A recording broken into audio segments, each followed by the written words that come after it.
você, vai ser o capítulo 5, do versículo 21 ao 43. É um pouquinho extenso, mas é uma passagem muito conhecida, ou de repente você escutou uma delas, principalmente a da mulher do fluxo de sangue, alguma pregação, algum podcast, ou algum rios, né? Você deve ter escutado, mas é uma passagem conhecida, tanto as duas, tá? Então, vou ler aqui, versículo 21 e 22. Toma vai colocar de 2 em 2 e eu vou lendo aqui com vocês no meu telemóvel. Então, vamos. Versículo 21. Tendo Jesus voltado de barco para o outro lado, reuniu-se em volta dele uma grande multidão, e ele estava junto do mar. Então chegou um dos chefes da sinagoga, chamado Jairo, e vendo, prostrou-se aos pés de Jesus. Versículo 23 e 24. E lhe pediu com insistência: minha filhinha está morrendo. Vem impor as mãos sobre ela, para que seja salva e viva. Versículo 24. Jesus foi com ele, e uma grande multidão seguia Jesus, apertando-o de todos os lados. 25, 26. Estava ali certa mulher que havia 12 anos vinha sofrendo de uma hemorragia. Ela havia padecido muito nas mãos de vários médicos e gastando tudo o que tinha, sem contudo melhorar de saúde. Pelo contrário, piorava cada vez mais. 27 e 28. Tendo ouvido a fama de Jesus, a mulher chegou por trás, no meio da multidão, e tocou na capa dele, porque dizia: se eu apenas tocar na roupa dele, ficarei curada. 29 e 30. E logo a hemorragia estancou, e ela sentiu no corpo que estava curada daquele mal. Jesus, reconhecendo imediatamente que dele havia saído poder, virando-se no meio da multidão, perguntou: quem tocou na minha roupa? 31, 32. Os discípulos responderam: o senhor está vendo que a multidão o aperta e ainda pergunta quem tocou? Ou quem me tocou? 32. Ele, porém, olhava ao redor para ver quem tinha feito aquilo. 33 e 34. Então a mulher, amedrontada e trêmula, algumas versões vão falar temorosa e tremosa, né, com tremor e temor, ciente do que lhe havia acontecido, veio, prostrou-se diante de Jesus e declarou-lhe toda a verdade. Então Jesus lhe disse: filha, a tua fé salvou você. Vá em paz e fique livre desse mal. Versículo 35 e 36. Enquanto Jesus ainda falava, chegaram alguns da casa do chefe da sinagoga, dizendo: a sua filha já morreu. Por que você ainda incomoda o mestre? Mas Jesus, sem levar em conta tais palavras, disse ao chefe da sinagoga: não tenha medo, apenas creia. 37 e 38. Jesus não permitiu que ninguém o acompanhasse, a não ser Pedro e os irmãos Tiago e João. Chegando à casa do chefe da sinagoga, Jesus viu o alvoroço, os que choravam e os que pranteavam muito. Versículo 39 e 40. Ao entrar, disse: por que vocês estão alvoroçados e chorando? A criança não está morta, mas dorme. E riam-se dele, mas Jesus, mandando que todos saíssem, levou consigo o pai e a mãe da criança e os que vieram com ele, e entrou onde ele estava. Versículo 41 e 42, já finalizando, tomando a criança pela mão, disse: Talita cumi, quer dizer, menina, eu digo a você, levanta-se. Imediatamente, a menina, que tinha 12 anos, se levantou e começou a andar. Então todos ficaram muito admirados. E o último versículo: mas Jesus ordenou-lhes expressamente que ninguém o soubesse, e mandou que desse a comer a menina. Amém. Então, para quem gosta de título, quando o fim dos seus recursos é o começo de Jesus. Então, hoje, essa semana foi meu aniversário, né, como eu fiz a introdução, mas vamos nesse contexto aqui da passagem. A gente observa que havia um homem extremamente bem-sucedido, com bom emprego, boa família, respeitado na sua comunidade, extremamente respeitado. Só que ele tinha uma filha que estava com muita febre, extremamente febril, ela estava morrendo. E nessa situação, com certeza, Jairo, ele tentou de tudo que você imaginar, tudo. Ele deve ter procurado os melhores médicos, gastou dinheiro, com certeza ele fez todo tipo de oração em todos os momentos do dia, deve ter feito jejum, rasgou suas vestes. Para o judeu, rasgar as vestes é uma indignação, como a gente vê no livro de Jó e vê nos livros, né, mais antigos. Então a gente observa que ele deve ter feito isso tudo. E aí, no nosso contexto europeu, holandês, muitas vezes a gente acha que a gente tem uma autossuficiência. Quer dizer, a gente tem um bom seguro-saúde, um bom seguro de trabalho, a gente tem um bom trabalho, tem um bom salário, de repente tem uma família estruturada, a gente tem dinheiro na conta, na poupança, nos seus investimentos que você tem uma casa, tem um carro, tem um telemóvel de última geração. Só que muitas vezes as adversidades da vida, a autossuficiência que a gente se segura, que a própria Europa, a Holanda nos ensina a absorver essa cultura, ela chega e muitas vezes durante a madrugada ou durante o dia, ela bate na nossa porta, muitas vezes num telefonema. E é muitas nessa situação que o dinheiro não controla. O dinheiro não tem poder. A nossa autossuficiência é que nem a areia da praia. Ela escorre pelos dedos. E ela vai caindo e você quer segurar para tentar fazer o seu castelo de areia e a gente não consegue. Ela se dissolve na areia da praia. E você vê assim, a minha vida estava tão segura, tão estruturada, agora está desorientada. Estou perdido. E é o que Jairo estava acontecendo com Jairo. Igualzinho. Lá no primeiro século, há 2000 anos atrás. Só que do outro lado da situação, um homem bem-sucedido, bem boa família, bom emprego, tudo 100%, aparece uma mulher. Uma mulher com 12 anos de doença, ou 12 anos doente. E aí você vê Marcos relatando que ela gastou todos os bens, ou todo o dinheiro que ela tinha com vários. Não foi um médico. Não foi como a gente chama no Brasil, um picareta que foi lá para roubar o dinheiro dela. Ela gastou com a primeiro lá, falou o exame, não dá. Foi para o segundo, terceiro, foram vários. Então ela gastou muito dinheiro. Então essa mulher que tinha bens, que tinha dinheiro, ela ficou pobre. Pobre tentando curar a saúde dela. E essa mulher, ela, enquanto Jairo, ele era querido na comunidade dele, essa mulher era excluída da comunidade dela. Ela não podia andar. Ela é impura. Ela não tinha mais família. Ela não podia nem entrar no culto e sentar assim. Hoje, vocês estão todos sentados. Essa mulher não poderia sentar. E aí, o pior de tudo, Jairo tem um nome. Mas você já prestou atenção que essa mulher é extremamente invisível? Tão invisível que Marcos, ele coloca a mulher sem nome. Uma mulher. Uma mulher. Então essa mulher perdeu tudo, até a identidade dela. E nessa situação a gente vê dois seres humanos completamente opostos, como se fosse polo sul, polo norte, polo positivo, polo negativo. São opostos, totalmente. Então, o homem que tinha o controle de tudo, tinha tudo e perdeu esse controle. E uma mulher que não tinha mais nada e estava assim, no fio de um cabelo, que o fio do cabelo praticamente a gente não enxerga, da falta da esperança. Mas eles chegaram no mesmo fim, os dois. Acabaram o quê? Os recursos. Um acabou não o recurso do dinheiro, mas o recurso de pedir ajuda. E a outra acabou o recurso do dinheiro. E os dois chegaram no mesmo fim. E a gente vê que Marcos, ele ainda coloca algo tão interessante que muitas vezes a gente passa despercebido. Ele coloca lá 12 anos da menininha, que estava enferma, e 12 anos da mulher que está 12 anos com essa enfermidade. Aí você fala, mas o que isso tem a ver? Tem tudo a ver. Essa menina, Marcos está nos mostrando o seguinte, que essa menina teve 12 anos de extremo amor e alegria. Ela estava presente, permeando felicidade na vida dela. E essa mulher, ela está há 12 anos solitária.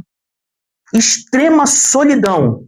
E com um título nas costas ou na cabeça dela, na testa dela, assim, impura.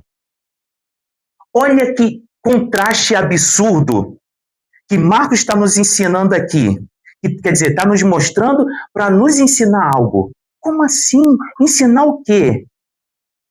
Que independente da situação que esteja, eu e você, Jesus, ele é o nosso socorro bem presente. Jesus, ele alcança do poderoso ao invisível. Jesus é aquele que derrama a graça dele, independente da morada, do nosso endereço. Isso é bom demais. Quando você lê, escuta, você cria dentro do seu coração um aquecimento, um calor, onde você sabe, onde você tem esperança de você chorar, muitas vezes aquelas lágrimas que você quer chorar. Principalmente nós que somos imigrantes. A gente muitas vezes quer estar junto com a família. Quer estar junto com a mãe, com o pai. No meu caso, minha mãe está velhinha, 86 anos, tá forte, acho que tem mais saúde do que eu. Mas a questão é, muitas vezes, com certeza, cada um gostaria de ter a sua família aqui, na Holanda. Todo mundo quer. Todo que quer. E quem fala que não quer é um baita de uma mentira. Todos nós queremos. Eu escuto minha esposa falando, mãe, vem pra cá que aqui é bom, vem passar os 3 meses de férias aqui, fica aqui com a gente. Aí a mãe fala assim, não, vem pro Brasil. Ela, não, vem pra cá que aqui é bom, o Brasil tá difícil. Então somos nós. Isso é a ideia, é o coração do imigrante. Então nessa situação, a pergunta que nunca quer se calar para a gente ir para o ponto 1. Qual é aquela coisa que você mais tem tentado resolver sozinho? Tipo Jairo ou tipo a mulher do fluxo de sangue? E que simplesmente não resolve?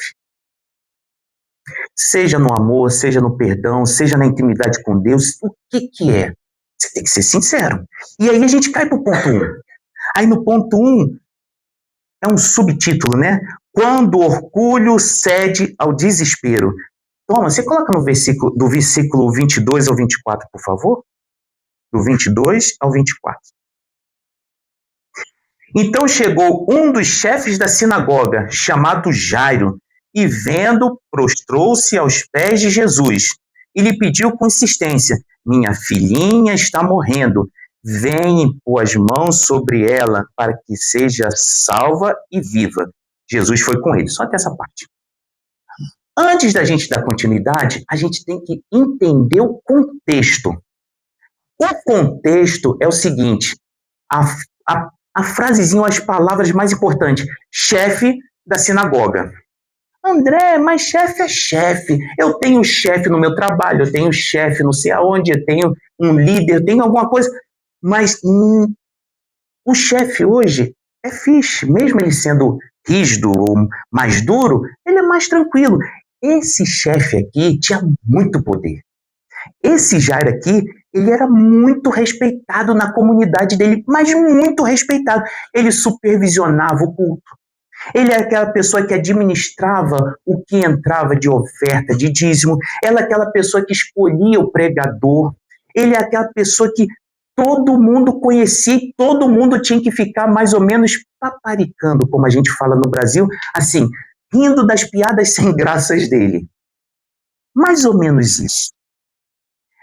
Só que esse homem, se vocês lembrarem do que eu já preguei, lá no capítulo 3, no versículo 6, Jesus já estava sendo perseguido. Os fariseus e os herodianos já estavam conspirando para fazer o quê? Matar Jesus. Para tudo. Para a Netflix agora. Parou. Pensa comigo. O homem era um judeu que não acreditava, vamos dizer assim, o judeu não acreditava que o Messias poderia ser Jesus. Jesus já estava sendo perseguido em todas as sinagogas, as portas já estavam se fechando, e esse homem que era o chefe da sinagoga, o que ele faz? Ele vai em direção a Jesus. Ele não só vai na direção de Jesus. Sabe o que ele faz? Se prostra. Prostrar é você se colocar aos pés de alguém. É você reconhecer que alguém tem uma autoridade acima que a sua. É você reconhecer que existe um Senhor. Alguém que tem poder de fazer algo que você não consegue fazer. Esse homem, pensa comigo, volta para o 1º século. É isso que a gente aprende, estuda a Bíblia para a gente enraizar no nosso coração e não cair nessas falácias que estão sendo explicadas e sendo disseminadas aí fora. quando você vê esse homem se prostrando, no meio daquele povo, com certeza, tinham fariseus e herodianos. Eles devem ter pensado, o chefe da sinagoga, como ele se prostrou diante daquele homem que a gente quer matar. O que acontece? A reputação desse homem foi pro lixo. Aí, eu pergunto para nós que estamos no século XXI, quantas vezes a gente gosta de ter a nossa reputação, o nosso orgulho de sempre estar muito bem? O nosso Instagram, o nosso TikTok, o nosso Facebook, não pode ter nada que denigre a minha imagem, porque até o RH hoje, eu tenho pessoas que trabalham no RH, até o RH hoje busca nas redes sociais como é seu perfil. E esse homem se humilha diante de Jesus. E quantas vezes nós nos humilhamos diante de Jesus? Pensa, analisa. E nessa situação, a gente vê o seguinte, nossa, esse homem se prostrou, pastor André, porque ele estava passando dificuldade. Olha que coisa interessante. E quantas vezes, quando a gente passa dificuldade, a gente reclama, a gente murmura, a gente até fala assim, Deus, por que está fazendo isso comigo? E aí, a gente tem que lembrar que, muitas vezes, as provações da vida, ela é um raio-x da nossa teologia. Teologia significa estudo de Deus. É você se aprofundar, conhecer esse Deus tão maravilhoso, principalmente na pessoa de Jesus Cristo. Então, é a nossa teologia.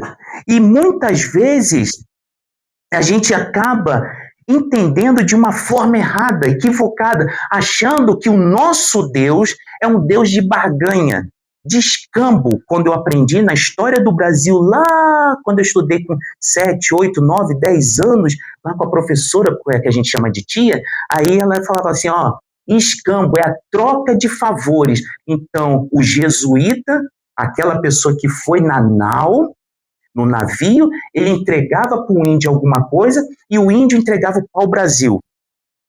E muitas vezes a gente quer fazer a mesma coisa com Deus. É chamada barganha. Não é mais escambo, é barganha. Você só aceita quando tudo está fixe, quando o dedinho está no like, quando está tudo para cima. Mas quando tudo começa a girar o dedo para baixo, onde as dificuldades da vida, que é muito normal acontecer, onde o sumo de limão azedo aparece na nossa vida e não o sumo da laranja do Algarve, então você vai bebendo e você vai falando, nossa, está descendo aqui bem amargo. Mas essa é a vida. Ninguém falou que a vida é fácil. E se alguém falar para você que a vida é fácil, olha, me desculpe, não vi ninguém tendo vida fácil aí. Meu irmão já deu até a risada. E é verdade. E Jairo, nessa situação, a gente vê o quê? Jairo tinha na cabeça, antes de chegar a Jesus, o seguinte, o mérito. O mérito de ser chefe da sinagoga, um líder religioso, um grande conhecedor da Bíblia hebraica, uma pessoa da comunidade muito respeitada, uma pessoa que dava seu dízimo, a sua oferta, uma pessoa que tinha mérito. Mérito. Só que ele vê o seguinte, só que agora o meu mérito não está legal. Eu preciso de algo mais.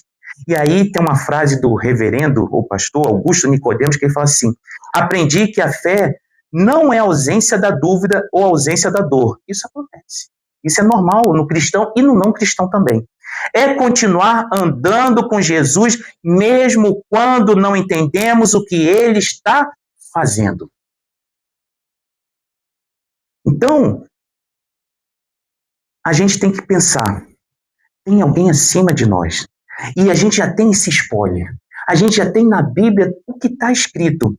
Esse spoiler, que quem tem todo o poder, essa capacidade de destruir essa ilusão que a nossa sociedade relativista, essa sociedade tão equivocada, quer colocar na minha mente, no meu coração, me desculpa. A gente já sabe que é Jesus.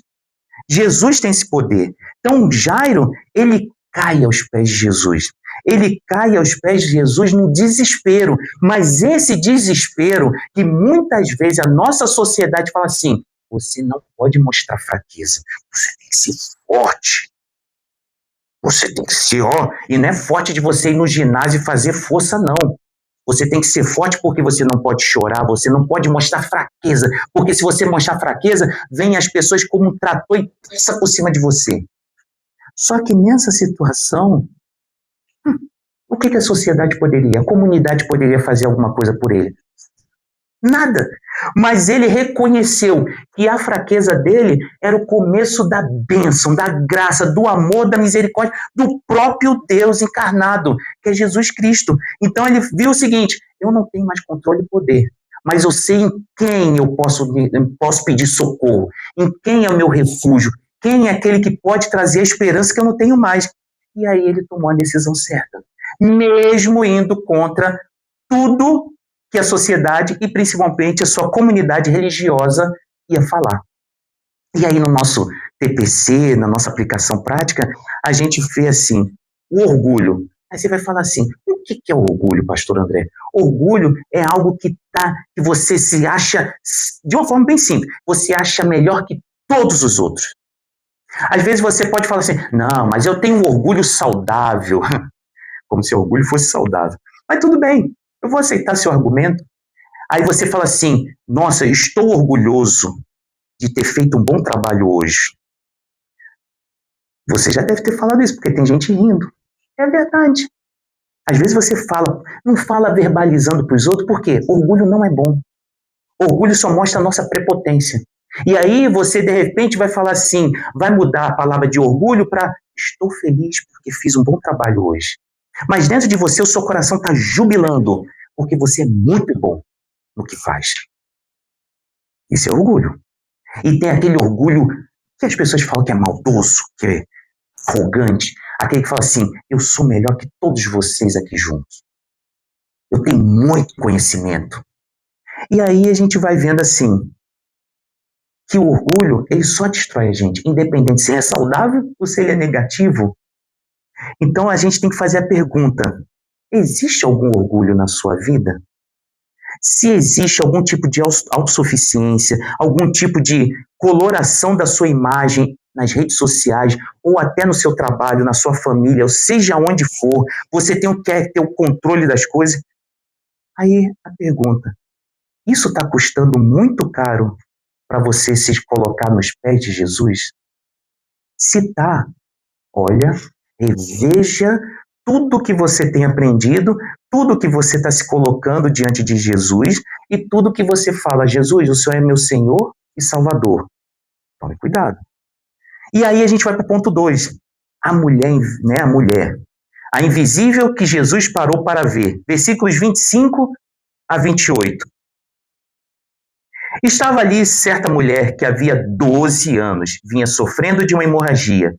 Ela havia padecido muito nas mãos de vários médicos e gastado tudo o que tinha, sem contudo melhorar de saúde. Pelo contrário, piorava cada vez mais. Tendo ouvido, versículo 27, tá? Tendo ouvido a fama de Jesus, a mulher chegou por trás, no meio da multidão, e tocou na capa dele, porque dizia, se eu apenas tocar na roupa dele, ficarei curada. Somente aí. Vamos voltar no passado, máquina do tempo, volta para o passado. O que acontecia em Levítico capítulo 15? Falava que a mulher que tivesse com algum tipo de sangramento, o fluxo de sangue, hemorragia, menstruação, seja o nome que for utilizado, ela era ritualmente considerada impura. Pronto. Vai lá em Levítico, depois você lá lê direitinho. E aí, as consequências disso. Não podia tocar no marido, automaticamente o marido não poderia tocar nela, por quê? Se tocasse, ele ficaria impuro. Ela não poderia abraçar ninguém da família. Ah, mas minha mãe é boazinha, minha mãe, meu pai, eles vão lá, meu marido às vezes fica chateado comigo, mas meu pai e minha mãe não. Independente, pai, mãe, primo, tio, avô, bisavô, o que fosse, ficaria impuro, então não pode abraçar. Não poderia entrar no templo, ou na tenda, no tabernáculo, não poderia fazer nada disso, não poderia participar do culto. Ela realmente, quem tocasse nessa mulher, pela lei, se tornaria impura. Você imagina comigo, agora trazendo para o século XXI, 12 anos, sem receber um abraço. Você imagina como está a alma dessa mulher? Como está dentro dessa mulher rasgado? Não é só o choro, a lágrima que cai, mas dentro dessa mulher ela está destruída. 12 anos destruída. Ah, André, mas isso não acontece. Não! Não acontece. A gente tem a memória muito seletiva e bem curtinha. Obrigado. Muito curtinha. É só lembrar do Covid. 2020. 2019 para 2020. Onde as pessoas ficaram presas dentro da sua casa. Tem até vários relatos na internet, em revistas, jornais, se você procurar na internet. Aí você vai ver vários relatos. E uma delas que me chamou a atenção, uma senhora chamada Cláudia, que mora em São Paulo, 41 anos, ela divorciada, tinha acabado de se divorciar, o marido conseguiu a guarda dos filhos, chega o Covid. Parou tudo, ninguém pode visitar ninguém. Ela ficou 18 meses fazendo só home office. E aí, uma frase que ela usa muito bem, que ela fala assim, chegou um momento que eu não me lembrava mais como era ser tocada por alguém que se importasse comigo. 18 meses. Essa mulher está há 12 anos sem ser tocada. Você imagina como está a alma dessa mulher. Por isso que eu repito de novo. Como está a alma dessa mulher? E aí, nessa situação, essa mulher, ela quebra. Ela parte ao meio toda a lei judaica. Ela faz o quê? Ela vai, mesmo com aquela situação hemorrágica, ela vai no meio de todo mundo e ela toca no rabi, no mestre, aquele que tem todo o poder, que se chama Jesus Cristo. Ela quebrou a lei. Era para ser o quê? Apedrejada. Pegar a pedra e jogar nela. Que situação complexa. Essa mulher foi extremamente corajosa. Mulher sem nome, mas corajosa demais. Ela, vou falar, ela não tinha o direito de tocar em Jesus Cristo. Não tinha. Ah, mas é Jesus, é Deus. É porque nós sabemos o spoiler. Ela não tinha spoiler. É um judeu que está ali. O tempo inteiro. Ela escutou falar. E aí você vê que nessa situação, aí que está a beleza de Jesus Cristo. Essa mulher, na hora que toca, a gente imagina, ela imagina o seguinte, vou contaminar Jesus. Aí no nosso século XXI, tipo, se eu estou indo pro buraco, eu vou levar todo mundo junto. Aí você segura e vai embora porque você não quer morrer sozinho. Mas nesse caso ela falou, não, eu vou tocar nele. Só que ela não contamina Jesus. Isso que é a beleza. Ela não contamina. A pureza de Jesus que contamina a impureza dela. Olha que coisa absurda, a santidade. Quando eu falo a pureza, a santidade de Cristo é mais forte que qualquer impureza, sabe de quem? Não só daquela mulher do primeiro século, mas minha e sua e daquela pessoa que está assistindo na internet no século XXI. Se você se acha impuro demais de chegar próximo de Jesus, eu fiz muita coisa errada. Jesus está de braços abertos para te abraçar, secar cada lágrima que você está deitando no chão ou num pano. Não fique com medo de Jesus. Jesus é um Deus relacional, é um Deus tão íntimo, é um Deus que quer conversar comigo e com você como é um grande amigo. Isso é muito diferente. Essa é a nossa realidade. E Agostinho, ele fala assim, ó, uma multidão aperta Jesus. Aperta. Quem já foi em jogo de futebol, por exemplo, eu fui no Maracanã quando eu tinha 9 anos, com meu irmão, e aí fui assistir Flamengo e Vasco. As pessoas empurram para lá, empurram para cá, não sei o quê. Você anda, né, como se fosse uma sardinha enlatada ali, aí todo espremido. É mais ou menos o que Jesus estava sentindo. Uma multidão, eram muitas pessoas esmagando Jesus, querendo tocar em Jesus, ser curado por Jesus. Mas Agostinho fala assim, Uma multidão aperta Jesus, mas só ela, só uma pessoa toca em Jesus. Só uma. Como assim? A interpretação é o seguinte: muitas pessoas acham que estar fisicamente com Jesus, estar perto, está tudo bem, está tudo 100%. Não é isso. A diferença de você estar próximo fisicamente é essa fé desesperada nossa. Essa fé de se jogar aos braços. É tipo Jesus falar: olha, tá vendo esse precipício aqui? Se joga, meu irmão. Se joga, pode jogar. Eu tô com você até o fim dos dias. Se joga, eu tô segurando você. Você vai cair nos meus braços. Eu tenho todo o poder, toda a glória, toda a autoridade. Com medo de quê? Se você tá com medo, você se acha autossuficiente. É isso daí. Então, nessa situação, a fé desesperada dessa mulher recusou, sabe de quê? De continuar sendo invisível.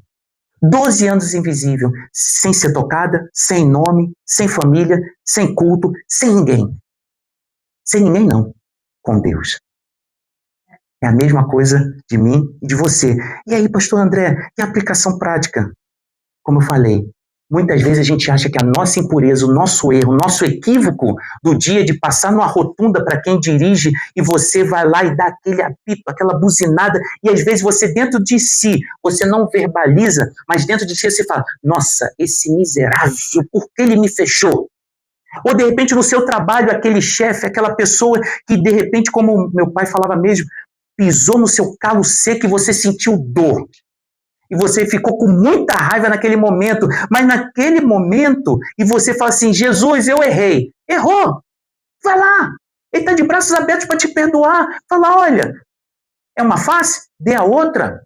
Abraça. Ame os seus inimigos. É isso que quando você ama seus inimigos, você conhece quem é Deus. Deus está na sua vida.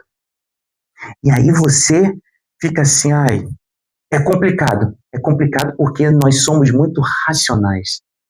Nós somos muito racionais, muito relativos, muito centrados na sociedade. Não pense, a sociedade não salva.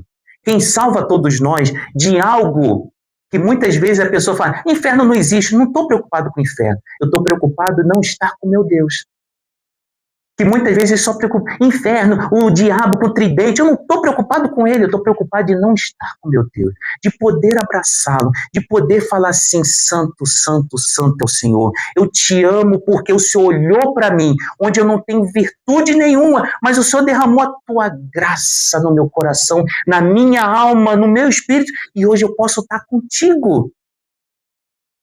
Bem-aventurado, feliz os puros de coração, porque eles verão a Deus. Vendo que a Bíblia ela é interligada. É só estudar da forma correta. E aí a pergunta: você tem estado na multidão que acompanha Jesus, amassando Jesus, ou é daquelas pessoas que verdadeiramente tocam Jesus? Tem diferença. E aí o ponto 3. O Deus que para você. Versículos 30 a 34, toma, por favor. Jesus, reconhecendo imediatamente que dele havia saído o poder, virando-se no meio da multidão, perguntou: quem tocou na minha roupa? Os discípulos responderam: o Senhor está vendo que a multidão o aperta. E ainda pergunta: quem me tocou? Ele, porém, olhava ao redor para ver quem tinha feito aquilo. Então a mulher, amedrontada e trêmula, ciente do que lhe havia acontecido, veio, prostou-se diante de Jesus e declarou-lhe toda a verdade. Então Jesus lhe disse: filha, a tua fé salvou você. Vá em paz e fique livre desse mal. Vamos lá. Vamos para a nossa historinha, para vocês entenderem. É igualzinho criança. É assim que eu aprendi. Então, voltando à história. Está Jesus apertado pela multidão e de repente chega Jairo, desesperado, chefe da sinagoga. Senhor, se prostrou no chão. Senhor, minha filha está doente, ela vai morrer, me ajuda. Jesus, com um coração tão empático, tão amoroso, cheio de graça, fez o quê? Vamos lá, vamos embora. E aí começa a andar. Com certeza Jairo deveria estar um pouquinho à frente, que isso é normal no século XXI. Quando a gente conhece o percurso, normalmente a passada fica um pouco mais acelerada. Porque você sabe, e aquela pessoa que não conhece, ela é que nem o GPS. Ela fica ali, vire à direita, vire à esquerda, então você vai mais ou menos guiando, seguindo aquela pessoa. Então Jairo estava um pouquinho na frente, até porque ele estava muito ansioso para ser curado a filha dele. Nessa situação, a filha estava morrendo. Cada segundo, cada milésimo de segundo contava. Só que aparece um imprevisto. A mulher toca em Jesus. Tocou em Jesus. E aí Jesus faz o quê, pessoal? Faz o mais extraordinário. Ele para. Se fosse você, o que você faria? Não dá não, porque tem uma pessoa morrendo. Eu tenho que ajudar, eu sou socorrista, eu fiz curso no bombeiro, não sei aonde, na Cruz Vermelha. Não dá não. Olha, meu parente está, passando mal, eu tenho que ir lá agora, porque eu recebi o telefonema aqui, eu tenho que ir. A gente tinha feito isso. Mas Jesus faz o quê? Ele para. É loucura. Aquele Jairo que estava um pouquinho à frente, ele deve provavelmente ter parado aquele freio, puxou o travão, ele pisou, deu aquela carregada boa no stop, o carro deu a derrapada, quer dizer, as pernas dele devem ter derrapado, ele olhou para trás e deve ter pensado, o que Jesus está fazendo? A minha filha está morrendo e ele ainda vai fazer alguma coisa com essa multidão? Olha a cena. Que cena de louco. Isso é cena de filme. É cena de filme. Mas é uma beleza. Aí você imagina, vamos colocar, aqui ele fala discípulo. Mas vamos colocar Pedro, que é um dos mais chegados de Jesus, e fala assim, Jesus, o Senhor, como o Senhor olha e fala que alguém te tocou nessa confusão toda, mais de 200 pessoas aqui esmagando, puxando seu manto, né, a sua túnica e empurrando o Senhor, Jesus, não, o Senhor é meu amigo, me desculpe, Senhor, Rabi, me desculpe, mas o Senhor tá louco, o Senhor tá louco. Nessa situação, a gente pensa assim, eu tenho uma psicóloga aqui dentro, e aí é normal, a gente falaria, olha, é loucura. Mas Jesus sabia a diferença da multidão e do toque. Olha, e não foi um toque pesado, tipo o meu, que às vezes eu empurro a minha esposa, empurro a minha filha e falo, nossa, sua mão é pesada. Não, foi um toque sensível. Porque, primeiro, era uma mulher. Segundo, tinha muita gente em volta de Jesus. Então não dava para ela pegar Jesus aqui. Jesus, eu estou aqui. Foi um toque tão suave. Mas ele sentiu dentro dele, saindo virtude, poder. E aí essa mulher, ela se prostra também. Ela vai lá, se coloca aos pés de Jesus, desesperadamente. E 3 coisas acontecem que mudam a eternidade dessa mulher. A gente vê lá, primeira coisa, vocês lembram que a mulher não tinha nome? O nome mais belo, que está aqui no versículo 34. Então Jesus lhe disse, filha. Ele não falou impura, errada, equivocada, pecadora. Que um fariseu, um herodiano, um escriba poderia fazer. E hoje a gente faz muito com as pessoas. Não é só no século I, não. Uma das coisas que a gente faz muito é falar assim, aquele desviado. Na verdade, a gente só muda a nomenclatura, mas a gente usa o mesmo argumento. E aí você vê assim, olha que Jesus fala, a mulher que não tinha nome, que era invisível, ele fala, filha, é o nome mais belo que ela recebeu, filha. É Jesus trazendo ela para a sociedade. E aí Jesus, o primeiro de todos, para a eternidade da filha. Aí depois ele fala assim, a tua fé te salvou, ou a tua fé salvou você. Jesus está falando, olha, você que acredita em raspadinha, em euromilhões, em sorte, em tudo isso daí, algo mágico, não é. Sou eu que tenho poder, eu que tenho controle na sua vida. Vocês acham que vocês vieram à toa? Viemos porque foi aniversário essa semana do pastor André. Nossa, eu fico muito feliz com a presença de cada um de vocês de coração, como eu falei no início. Mas o próprio Espírito Santo mudou o coração de cada um. Ele usa argumentos ou situações, eventos, de acordo com a graça dele. Então ele fala lá, a tua fé te salvou. Ele não está nem falando, a tua fé te curou. A tua fé te salvou. Você tem a oportunidade de ter a minha presença o tempo todo na sua vida. E aí a terceira é a mais bela. Quando a gente tem um contato com Jesus, quando a gente toca Jesus, ou Jesus toca na nossa vida, ele fala lá, ó, vá em paz e fique livre desse mal. Vá em paz. Quando a gente tem um contato com Cristo, a gente tem paz na nossa vida. Por isso que é a paz que excede todo entendimento, guardando a minha mente e o meu coração. Você está vendo a profundidade que é a Bíblia quando a gente estuda? Então a gente está vendo que paz é Cristo. Quando a gente não está em paz, a gente está agitado com alguma coisa, é algo que está acontecendo, que está sendo influenciado por família, dinheiro, trabalho, o que for, estudo, faculdade, estágio, seja o que for.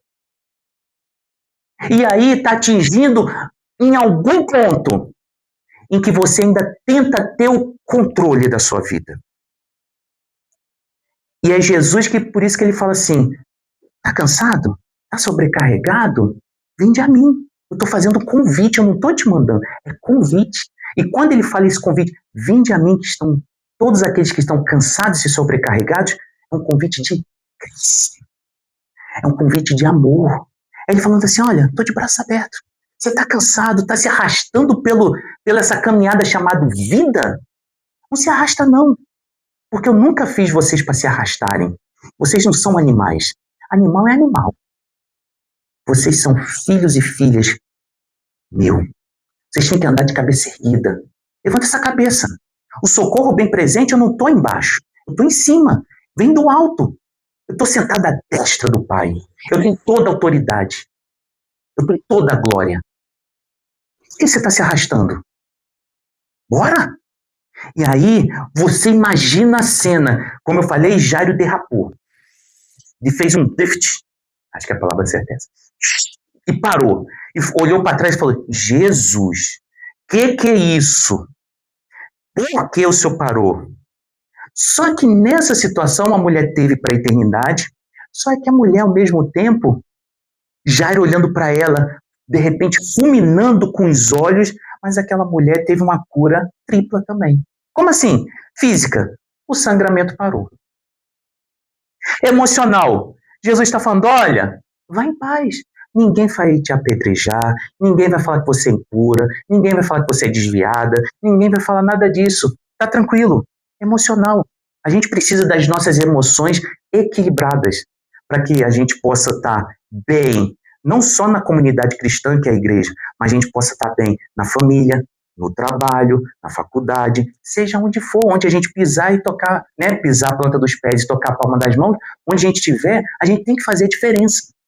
E hoje a comunidade cristã no mundo todo, me desculpe, a gente não tem feito tanta diferença assim, porque a gente olha para o nosso próprio umbigo. E aí você vê essa mulher que foi por 12 anos excluída do culto, o espiritual. Todos nós precisamos do espiritual. Não tem como. Todo ser humano ele necessita disso. Todo ser humano ele precisa buscar algo a mais. Desde o mundo é mundo, se você procurar os babilônicos, os egípcios, os romanos, os gregos, todos eles tinham o seu panteão de deuses. Todos eles procuravam algo para suprir a necessidade deles, seja na guerra, seja no amor, ou seja na lavoura, na agricultura. E nessa situação, Jesus está mostrando, olha, você está restaurada por completo. Você pode voltar para a comunidade. Você pode continuar adorando a Deus. Você pode continuar tendo esse coração quebrantado, contrito. Esse coração assim, humilde, se prostrando e reconhecendo. Então Jesus não faz essa cura pela metade. E aí, a gente tem que pensar, né, o nosso TPC. Por que a gente tem essa cura completa? E você também. Não é para falar para mim. Conversa agora com Deus. Eu sei que Deus está na sua vida como está na minha.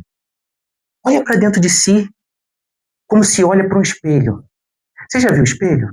Espelho não é para ver se a gente está bonito ou está feio. Não é isso. O espelho é para corrigir nossos erros. Não é para ver se está bonito ou está feio. É mesmo.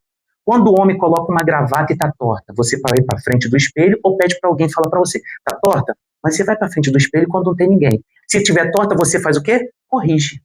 A mulher, quando está passando batom, que pega aquele batom no dente, ela faz assim, limpa. Ela está fazendo o quê? Corrigindo. Então o espelho é só para você corrigir o erro. Então você vai para frente do espelho e fale com toda humildade, com o coração bem quebrantado, se prostrando como Jairo e como a mulher do fluxo de sangue. Reconhecendo, Senhor, eu não sou nada, eu preciso ser curado. Senhor, me ajuda a curar em tal área da minha vida. E aí eu tenho certeza que Jesus vai, como socorro bem presente, vai curar. E aí o ponto 4. Quando as más notícias chegam, versículo 35 e 36, por favor, toma. Enquanto Jesus ainda falava, chegaram alguns da casa do chefe da sinagoga, vamos falar que é alguns mensageiros em algumas versões, dizendo, a sua filha já morreu, por que você ainda incomoda o mestre? Mas Jesus, sem levar em conta tais palavras, disse ao chefe da sinagoga, não tenha medo, apenas creia. Então vamos lá. Nessa situação, Jairo derrapou, viu Jesus conversando com a mulher, ele deve ter ficado louco na hora, mas não deve ter falado o quê? Eu estou pedindo um favor, vou falar alguma coisa com o mestre, né? Como eu vou fazer alguma coisa? Tem que esperar. Ele olhando lá, aí chega a má notícia. O que a gente nunca quer que chegue. Chegou a notícia do mensageiro ou de alguns da sinagoga. E foram lá e falaram, não precisa mais incomodar, já acabou. Já morreu sua filha. Aí você imagina na cabeça, eu nem quero imaginar, mas se a gente for pensar em Jairo, um pai, normalmente a gente sempre pensa, o pai, a mãe vai morrer antes do filho. Isso é a régua natural do ser humano. A gente nasce, a gente cresce, a gente se desenvolve e a gente morre. Então a gente envelhece e morre. A cabeça nossa é assim. Mas imagine esse homem, uma filha de 12 anos. Ela tinha uma vida longa, a princípio, pela frente. E, de repente, chega o mensageiro e fala, sua filha morreu. Imagina a cabeça desse homem. Ele, com certeza, ele ia entrar em colapso. Colapso quando eu falo chorar, se desesperar, rasgar as vestes, fazer qualquer coisa desesperada como aconteceu com Jó. A gente vê Jó desesperado naquele momento. Só que a gente vê o seguinte, que aquela parada de Jesus foi maravilhosa para a mulher, foi uma bênção para ela, mas ao mesmo tempo foi uma pedagogia. Como assim pedagogia? Foi uma pedagogia, um ensinamento para Jairo. Que muitas vezes a gente quer que a bênção aconteça naquele exato momento. Parece o CTT. A gente compra uma mercadoria, a gente nem espera processar o pagamento. 1 a 3 dias. Você fala lá, de 1 a 3 dias. Você, em 20 minutos, você já está entrando para ver se aquela mercadoria da Shopee, da Amazon, seja lá onde for, você já olhou ali e você, opa, já processou, então amanhã já está sendo postado. Então você fica desesperado. Mas nesse caso, Jesus está tipo assim, eu vou atender ela, e Jairo, eu não vou falar para você, mas eu estou te ensinando a esperar. Eu estou te ensinando a você a aguardar, para você ver quem tem todo o poder. E aí você pensa assim, nossa, mas Jesus é maldoso. Não, muitas vezes a gente precisa aprender na dor. Porque quando é tudo muito bem, tudo muito bom, tudo muito fixe, a gente larga um pouquinho.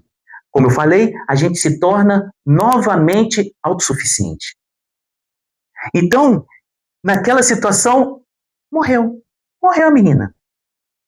E aí Jesus, ele fala assim, olha, Jairo, calma, antes de você chorar, antes de você rasgar suas vestes, antes de você fazer qualquer coisa, eu vou falar aqui, algumas palavrinhas para você. Não tenha medo, apenas creia. Ou, em algumas versões, não tema, creia somente. Você imagina um judeu, chefe da sinagoga, se humilhou, ele está lá desesperado, a filha chegou, o mensageiro falou, morreu, não incomoda mais o rabi, o mestre, não faça mais nada. Acabou a história, acabou. E aí o mestre, chamado Jesus Cristo, fala assim, não tema, creia somente. A gente sabe o spoiler. E se fosse com você? Pensa direitinho. E se fosse com você? E aí, nessa situação, a gente vai aprendendo que a fé, ela não nega a realidade da morte, ou a realidade das nossas adversidades. Só que eu vejo o seguinte, que a fé verdadeira, a fé que se prostra, a fé que se quebranta, que fica contrito o coração, ela recusa-se a deixar que a morte seja a palavra final. Ela coloca a palavra final na boca de Jesus Cristo.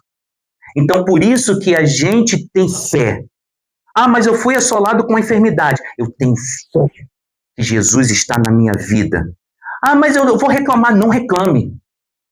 Jesus está na minha e na sua vida. O Espírito Santo de Deus está na minha e na sua vida. Então, não duvide. Tenha fé. A palavra final é dele. E como foi falado aqui no início, não sei porquê, mas tanto na coisa boa e na coisa má, Jesus se faz presente em todas. Ele está conosco até o fim dos dias. Então não tenha medo. Não tenha. E aí, quando Jesus chega na casa de Jairo, aquelas carpideiras são aquelas mulheres que eram pagas para chorar no enterro, no luto de alguma pessoa. Então aquelas pessoas já estavam chorando, fazendo aqueles prantos. Ai, morreu a menina, né, a menina do Jairo, e tal, aquela situação toda. E Jesus é muito, muito interessante. Jesus entra e diz, por que vocês estão alvoroçados e chorando? A criança não está morta, mas dorme. No mesmo século I, acontece no século XXI. Se uma pessoa pedir assim, um paralítico, uma pessoa que tem uma doença, fala assim, ora por mim, porque o seu Deus é muito mais forte do que imagino, eu estou pedindo para você orar por mim, muitas vezes a gente vai dar um sorriso.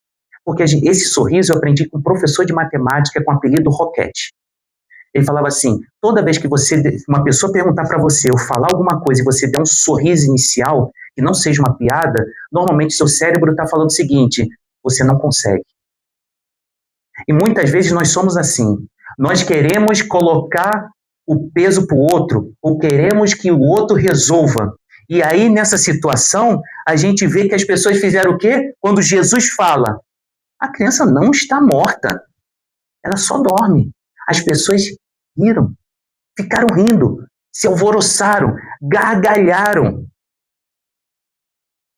E a gente faz isso muitas vezes. Mas Jesus não se perturbou com isso. E a gente se perturba no século XXI. A gente fica muito incomodado. E Jesus não se incomodou e está ensinando para a gente, olha, não se incomode, fique tranquilo, deixa comigo. Ele vai lá, entra no quarto com os pais e os discípulos que estavam com ele e fala, Talita cumi. Então quer dizer, menina, eu digo a você, levanta-se. E essa menina, ela ressuscita. Nessa situação, a gente vê assim, que a fé, ela é exatamente quando ela se torna ridícula. Quando ela se torna ridícula essa fé, é aí que ela se torna séria. Você fala, pastor André, que loucura é essa? Que doideira é essa? Quando a filha dele estava viva, é fácil você ter fé. É fácil. Estava fácil. Minha filha está viva, Jesus, vamos lá. O senhor só fala alguma palavra, ela vai estar curada. Estava fácil. Mas quando o mensageiro chegou e falou, sua filha morreu, não incomoda mais o mestre. Você vê ali que a fé, ela se torna ridícula.